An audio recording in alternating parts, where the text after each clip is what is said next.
Okay, so The Guardian is reporting that on new research that found that Gen Z, boys and men are more likely than baby boomers to believe feminism did more harm than good. So they're talking about men aged like 16 to 29-ish. So what do we make of this? There's part of me that actually gets it. And I think if a Gen Z boy were to learn like what the actual word means, like just that you think women should be afforded the same freedom when it comes to economics, you know, personal stuff and political stuff as men have. I think they'd be like, well, duh, yeah. So I think it's kind of like the fact that it's the company that you keep. So feminism, I feel like the word itself has been co-opted.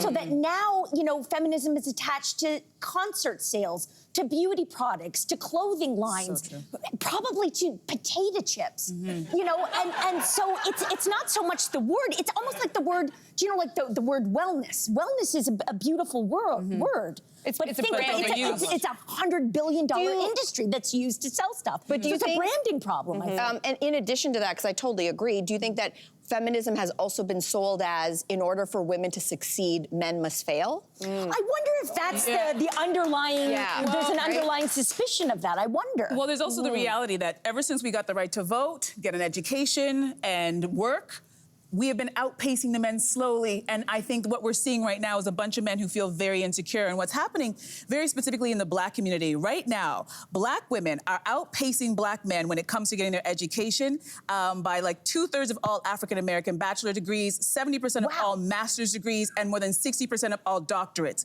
are being earned by Black women. Now, that's interesting. At the same time, there has been an onslaught of these podcasts hosted by these Gen Z Black men who are constantly hating on Black women. We're too this, we're too that, we're too aggressive, they need to be submissive. And I actually watched this one podcast where one of the panelists actually called out Black men and said, listen, we ride these women so hard, but really and truly, when I talk to these women, they have their doctorate, they have all this education, they started a business, they have 10 jobs, and we're sitting here talking about them. We're not doing anything. We want them to be, submissive to us, but what are they submitting to? What are we bringing to the table if all we're doing is sitting around and bad-mouthing them? And I think that's the issue, right? I think it's this hatred towards feminism is just masked insecurity from all of these men. I hear you.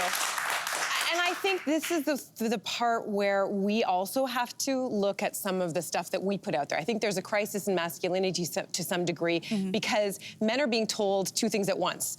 They're being told, you know, still many of them are being raised with this idea that to be a man is to be strong, to never show vulnerability, to never cry, to never show weakness.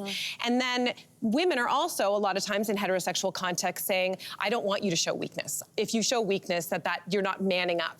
And so there's this kind of dichotomy that is not actually, Brené Brown did a lot of research on this. And she actually was like struck because she's a vulnerability expert. She believes that we need to tap into our vulnerability regardless of your gender identity. But men are finding this really, really difficult because again, they're being held in both places where they're not allowed to be. And so I think that women, more so, that her research actually found that women are equally, if not more likely, to shame men for not being strong enough, for showing weakness.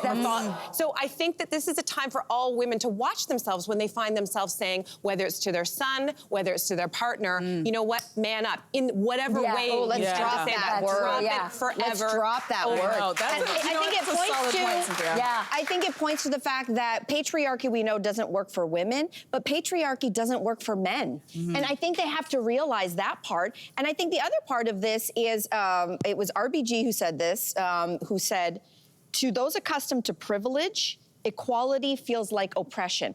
Let's not forget that history has been made and designed, and our institutions have been made and designed by men to serve men.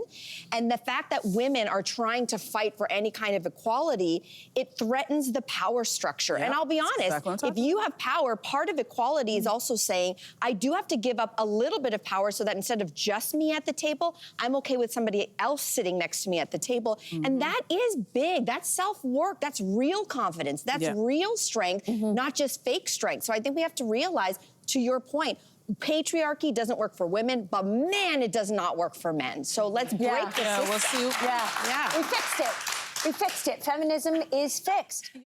Hey there, what did you think? Drop your comments below and join the conversation. And don't forget to like and subscribe so you can find more on everything from food and fashion to pop culture and current events. See you soon.